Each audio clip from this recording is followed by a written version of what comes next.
Je bénirai l'Éternel pour tous ses hauts faits. Sa louange sera toujours dans ma bouche. Je bénirai l'Éternel. On le dit ensemble. Je bénirai l'Éternel pour tous ses bienfaits, pour tous ses hauts faits. Sa louange sera toujours dans ma bouche. Je bénirai l'Éternel. Encore une fois, je bénirai l'Éternel pour tous ses hauts faits. Sa louange sera toujours dans ma bouche. Je bénirai l'Éternel. J'exalterai l'Éternel pour tous ses hauts faits.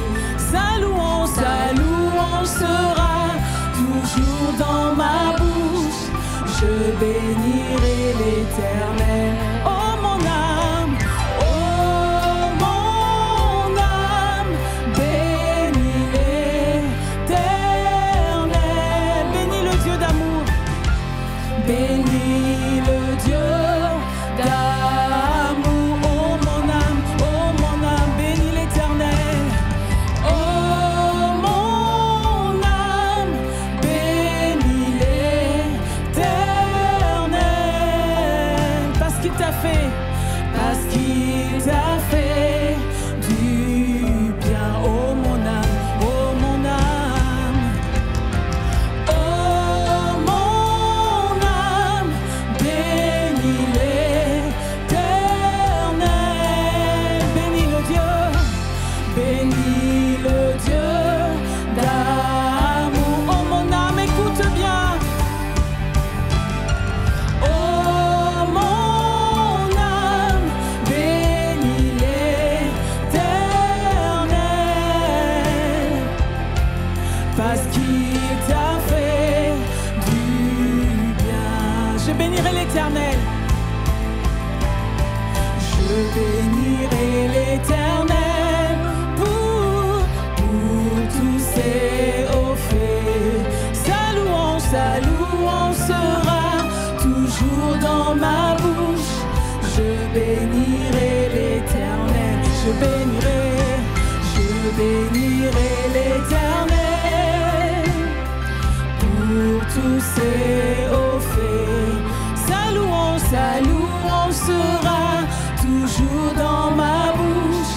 Je bénirai l'Éternel. Encore une fois, je bénirai l'Éternel pour tous ses hauts faits. Sa louange sera toujours dans ma bouche. Je bénirai l'Éternel. Oh mon âme,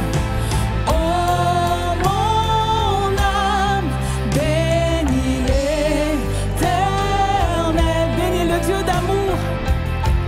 Bénis le Dieu d'amour. Celui qui t'a aimé, bénis-le. Oh mon âme, bénis l'Éternel. Parce qu'il t'a fait du bien.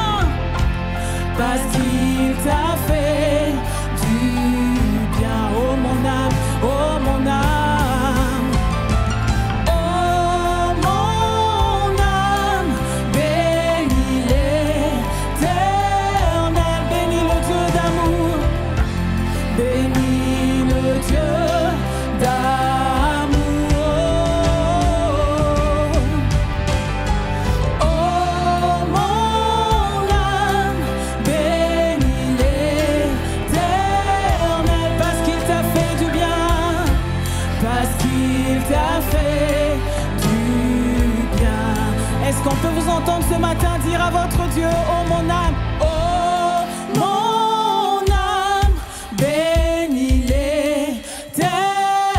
N'oublie aucun de ses bienfaits. Bénis le Dieu d'amour, oh mon âme, bénis-le. Oh mon âme, bénis l'Éternel, parce qu'il t'a fait du bien. Encore une fois, oh mon âme. Oh mon âme, bénis l'Éternel, bénis le Dieu d'amour. Offrons-lui notre reconnaissance. Oh mon âme, bénis l'Éternel, parce qu'il t'a fait du bien. Élève-le, bénis-le ce matin, parce qu'il t'a fait du bien. Il est le Dieu d'amour, il est le Dieu de ta vie, parce qu'il t'a fait du bien. Élève-le et chante-le, parce qu'il t'a fait du bien. Son nom est Jésus, il t'a fait du bien, alors loue-le, parce qu'il t'a fait du bien, parce qu'il t'a fait du bien, oui il t'a fait du bien, parce qu'il t'a fait du bien, alléluia, parce qu'il t'a fait du bien, parce qu'il t'a fait du bien, alléluia, il t'a fait du bien, parce qu'il t'a fait du bien, alléluia, parce qu'il t'a fait du bien. Bonjour et bienvenue sur notre chaîne YouTube. J'aimerais vous parler d'un homme qui s'appelle Méphibosheth, qui a été gracié par le roi David. Je vous emmène dans ce texte qui se trouve évidemment dans la Bible, dans le 2e livre de Samuel au chapitre 9. Et nous allons nous apercevoir que Méphibosheth, c'est le type, l'image de l'homme qui vit sans Dieu. La première chose, c'est que nous nous apercevons que l'homme qui vit sans Dieu vit dans la crainte, dans la peur de la mort, la peur, vous savez, cette vie qui est soumise au gré du hasard, au flot du hasard, on est comme sur la rivière de l'incertitude complète, eh bien c'est Méphibosheth. Et voilà qu'à un moment donné, dans 2 Samuel chapitre 9, verset 1er, le roi David va parler. Dieu, et David, lui, c'est l'image de Dieu. Dieu veut parler, veut vous parler au travers de circonstances, au travers de situations, au travers de votre conscience et aussi au travers de la Bible, sa parole, la parole de Dieu. Samuel chapitre 9 verset 1er, David dit « Reste-t-il encore quelqu'un de la maison de Saül pour que je lui fasse du bien à cause de Jonathan ?» Voilà la volonté exprimée du roi David, image de Dieu, Dieu nous cherche. Dieu cherche Méphibosheth. La deuxième chose à propos de la condition de l'homme sans Dieu, c'est qu'au fond, l'homme sans Dieu est destitué. 2 Samuel chapitre 9 verset 4 nous dit qu'il vivait dans la maison de Makir à Lo-débar, qui signifie sans pâturage. Makir, ça signifie vendu, Lo-débar, ça signifie sans pâturage. Eh bien, cela aussi définit, au fond, la situation de l'homme sans Dieu. L'homme sans Dieu, loin de Dieu, vit dans le dénuement spirituel. Pas de racines, pas de repères, ni racines, ni ailes, diront certains, comme hors sol, ni passé, ni avenir, réduit à être un consommateur subissant les affres encore hasardeuses de la vie. Le psaume 68 au verset 7 nous dit que les rebelles habitent les lieux arides. Les rebelles, ce sont ceux qui vivent sans Dieu, qui ont désobéi à Dieu. Et donc la Bible ce n'est pas un jugement, c'est une constatation. Ils disent, ben voilà, ils vivent dans les lieux arides. Troisième point, l'homme sans Dieu est impuissant. 2 Samuel chapitre 9 verset 13 nous dit à propos de Méphibosheth qu'il est boiteux des deux pieds. Boiteux des deux pieds. Et Romains chapitre 5 verset 6, définissant la condition de l'homme sans Dieu, nous dit « Nous étions sans force ». Pourquoi?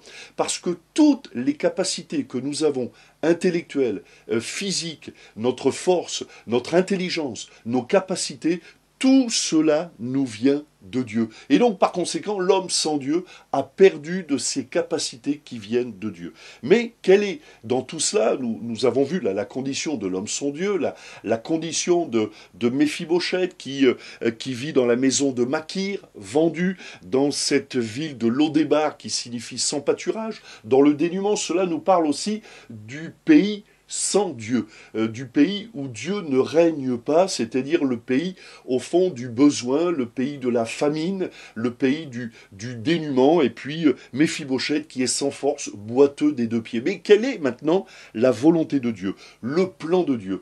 Un mot, et une chose à retenir si vous ne voulez retenir qu'une seule chose, c'est que Dieu vous aime. Dieu, la Bible nous dit à propos de Dieu, Dieu est amour. Et le roi David voulait user de bonté envers le petit-fils de son ennemi.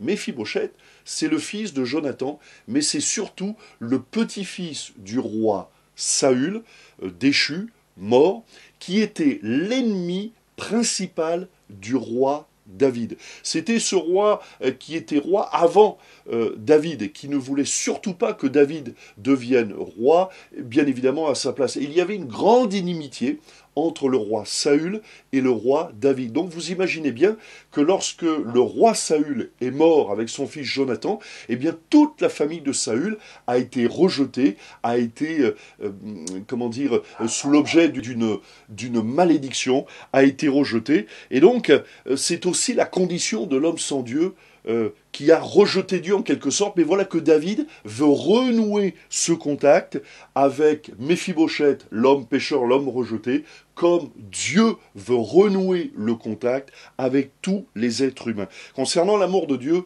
c'est d'abord un amour spontané. Jean chapitre 3 verset 16 nous dit ceci, « Car Dieu a tant aimé le monde qu'il a envoyé son Fils unique afin que quiconque croit en lui ne périsse pas, mais qu'il ait la vie éternelle. » Voilà, Dieu n'a pas hésité, Dieu le Père, a envoyé son Fils unique, Jésus-Christ de Nazareth, mourir à la croix du Calvaire afin que nous recevions par la foi en Jésus le salut, la vie éternelle. C'est d'abord un amour spontané. C'est aussi un amour miséricordieux. Dieu recherche le perdu, c'est-à-dire celui qui s'est perdu, celui qui a été perdu. Dieu recherche le pécheur, celui qui a gâché sa vie, celui qui l'a raté, celui qui s'est rebellé, s'est éloigné, s'est blessé, celui qui a blessé ou a été blessé. 2 Samuel chapitre 9 verset 5 nous dit le roi David l'envoya chercher dans la maison de Makir, fils d'Amiel, à Lodébar. Le roi David va envoyer quelqu'un pour aller le chercher, comme Dieu envoie des situations, nous a donné sa parole, envoie des hommes et des femmes qu'on appelle des témoins, des chrétiens, des évangélistes pour venir nous chercher le perdu, celui qui s'est éloigné de Dieu, celui qui a besoin de Dieu. Eh bien, la volonté de Dieu, c'est de nous ramener dans sa maison, non pas pour faire de nous ses objets, mais parce qu'il nous aime, parce que Dieu est comme un père pour nous, qui ne supporte pas que nous soyons éloignés de lui. Et puis, c'est un amour qui donne, c'est un amour qui se donne. 2 Samuel chapitre 9 verset 9 nous dit ceci, le roi appela Tsiba, serviteur de Saül, et lui dit, je donne au fils de ton maître tout ce qui appartenait à Saül et à toute sa maison. Voilà un amour qui donne. Et donc maintenant la foi de Méphibosheth. Nous avons vu sa condition, nous avons vu l'amour du roi, l'amour de Dieu à notre égard, l'amour du roi David à l'égard de Méphibosheth, mais aussi surtout l'amour de Dieu à notre égard. Maintenant, qu'a dû faire Méphibosheth et que faut-il faire pour s'approcher de Dieu? D'abord, Méphibosheth, eh bien tout simplement, il va croire à ce message qui vient du roi David. 2 Samuel chapitre 9 verset 6 nous dit « Il vint auprès de David ». C'est-à-dire qu'il va s'approcher de David. il va croire les messagers du roi David qui lui ouvrent cette porte d'espoir, d'espérance, cette porte vers une vie nouvelle. Comme vous qui entendez ce message de l'Évangile, eh bien c'est vous qui avez cette possibilité, cette capacité de croire, de faire confiance à ce qui est en train d'être dit, de l'accepter ou de le rejeter. Dieu ne vous forcera jamais, comme le roi David n'a pas, comment dirais-je, lui-même été chercher manu militari, pourrait-on dire, Méphibosheth pour le ramener à sa cour, et bien de la même manière, Dieu ne vous forcera pas la main, c'est à vous. Il fallait que Méphibosheth vienne auprès de David. C'est à vous de venir auprès de Dieu, à vous tourner vers lui. Deuxièmement, 2 Samuel chapitre 9 verset 8 nous dit à propos de Méphibosheth, donc il s'est approché de David et il tomba sur sa face. La bonté de Dieu, l'amour de Dieu, nous pousse à réaliser notre péché, notre indignité. La sainteté de Dieu nous révèle la noirceur de notre péché, de notre cœur. Et c'est l'amour de Dieu qui touche notre cœur. Laissez-vous toucher par l'amour de Dieu. Et donc Méphibosheth est touché par l'amour du roi David. Il est comme dans l'incompréhension, il ne comprend pas, mais pourquoi David veut me redonner une dignité que j'ai perdue, moi le petit-fils du roi maudit, du roi rejeté, du roi déchu. Eh bien, Méphibosheth réalise son indignité finalement, réalise qu'il n'a pas sa place auprès du roi David. Comme nous, pécheurs, nous n'avons pas notre place dans la maison de Dieu, mais Dieu nous ouvre la porte au travers du sacrifice de Jésus. Troisièmement, eh bien, quand Méphibosheth s'approche de David, il tombe sur sa face, il est accepté par le roi David. 2 Samuel chapitre 9 verset 7, voilà la parole du roi David. Ne crains point, car je veux te faire du bien. Eh bien, cette parole, elle est aussi dans la bouche de Dieu pour vous, mon ami. Ne craignez pas, tournez-vous vers Dieu, ne craignez pas. Il y a plus de crainte à avoir à ne pas se tourner vers Dieu, mais aucune crainte à avoir à se tourner vers Dieu. Celui qui ne se tourne pas vers Dieu a de la crainte à avoir. L'évangile, ça signifie bonne nouvelle. Bonne nouvelle pour celui qui croit. Mais c'est une mauvaise nouvelle pour celui qui ne croit pas, parce que l'Évangile nous dit qu'il y a deux destinées après la mort, l'enfer ou le ciel. Eh bien, Jésus est venu mourir à la croix du Calvaire afin de nous ouvrir la porte du ciel. Mais pour qui ? Pour celles et ceux qui croiraient en son nom, pour celles et ceux qui se tourneraient vers Jésus. Ne crains point, car je veux te faire du bien. Ensuite, Méphibosheth a été adopté. 2 Samuel chapitre 9 verset 11 nous dit ceci, « Et Méphibosheth mangea à la table de David comme l'un des fils du roi. » Bien que Méphibosheth, petit-fils de ce roi déchu qui était rejeté, eh bien Méphibosheth a retrouvé cette dignité, a retrouvé cette place à la table du roi. Bien qu'il fût boiteux, il mangea à la table du roi. Vous avez aujourd'hui la possibilité de devenir enfant de Dieu. Et puis le dernier point, il devint héritier. 2 Samuel chapitre 9 verset 7 nous dit, David lui dit, « Ne crains point, car je veux te faire du bien à cause de Jonathan ton père. Je te rendrai toutes les terres de Saül ton père, et tu mangeras toujours à ma table. » Méphibosheth devient héritier, il retrouve sa dignité d'enfant du roi, il mangera à la table du roi au même titre que les enfants du roi David. Nous avons par la foi la possibilité, le pouvoir, nous dit l'évangile de Jean, de devenir enfants de Dieu. Alors je termine. Le diable nous a volé notre dignité, nous a volé notre avenir, notre pureté, nos rêves, notre avenir. Dieu nous rend ce que le diable et le péché nous ont volé, notre dignité, notre sainteté, notre pureté, notre liberté. Jésus a racheté notre vie en donnant la sienne à la croix du Calvaire. En te tournant vers lui, en vous tournant vers Jésus, approchez-vous, croyez et recevez. On termine par la prière. Seigneur, nous bénissons ton nom pour la bonne nouvelle de l'Évangile. Merci Seigneur d'étendre ta main, de faire grâce, de toucher le cœur de celle ou de celui qui est en train d'écouter en ce moment le beau message de l'Évangile. Merci d'agir, merci de bénir, merci de guérir maintenant. Dans le nom de Jésus, Amen. Soyez bénis. Avant mes premiers mots, tu me connaissais déjà. Oui, tu es si bon envers moi. Avant mon premier souffle, tu mis ta vie en moi. Oui, tu es si tendre envers moi. Oh, l'amour renversant, extravagant, infini de Dieu. Sans faiblir, il me cherche, il me poursuit, me ramène à lui. Je suis indigne et sans mérite, mais pour moi tu t'es livré. Oh, l'amour renversant, extravagant, infini de Dieu. Oh, oh.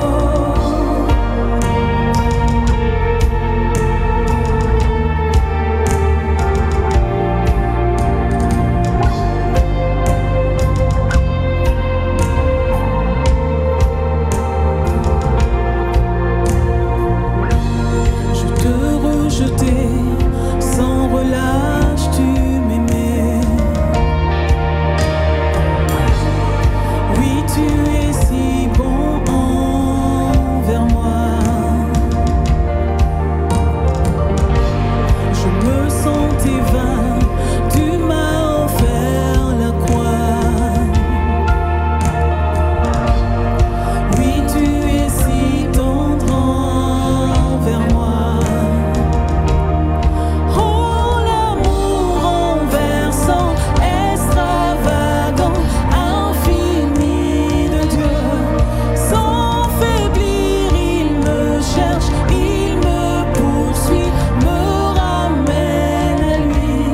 Je suis indigne et sans mérite, mais pour moi tu t'es livré. Oh, l'amour renversant, extravagant, infini de Dieu. Oh, l'amour renversant, extravagant, infini de Dieu. Sans faiblir, il me cherche, il me poursuit, me ramène à lui. Je suis indigne et sans mérite, mais pour moi tu t'es livré. Oh, l'amour renversant, extravagant, infini de Dieu.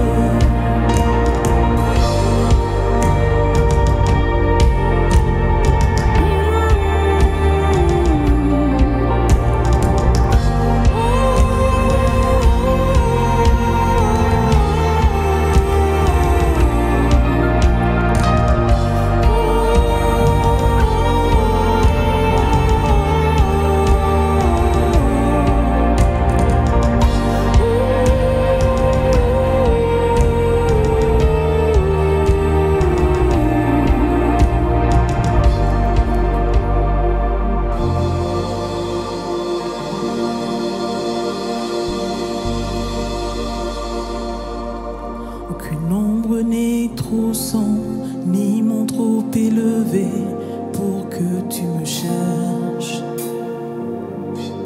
Aucun mur ne peut résister, ni mensonge tenir, sans fin tu me cherches. Aucune ombre n'est trop sombre, ni mon trop élevé pour que tu me cherches. Aucun mur ne peut résister, ni mensonge tenir, sans fin tu me cherches. Aucune ombre n'est trop sombre, ni mon trop élevé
résister, ni mensonge tenir, sans fin tu me cherches.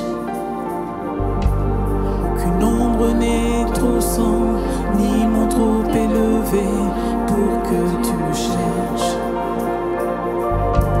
Aucun mur ne peut résister, ni mensonge tenir, sans fin tu me cherches.